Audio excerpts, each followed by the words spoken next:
Hello friend, পুজোর রূপচর্চা সিরিজে এটা আমার সেকেন্ড পার্ট। তো পুজো তো সামনে চলেই এলো, এবার তো নিজেদের যত্ন নিতে হবে। তো আশা করি সবাইরই একটু একটু চুল পড়ার প্রবলেম থাকে। তো পুজোর আগে সেটাকে ঠিক করার জন্য আমি একটা দারুণ সিরাম দেখাচ্ছি।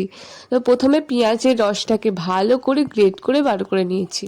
আগের ভিডিওটা যারা যারা দেখোনি চ্যানেলে গিয়ে দেখে আসতে পারো।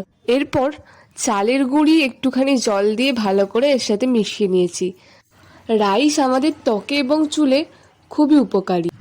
তারপর দুটো ভিটামিন ই ক্যাপসুল আমি এতে দিয়ে দিয়েছি। ভালো করে এটিকে মিক্স করে তোমরা যেদিন যেদিন শ্যাম্পু করো তার আধ ঘন্টা আগে তোমাদের চুলে অ্যাপ্লাই করে নিতে পারো।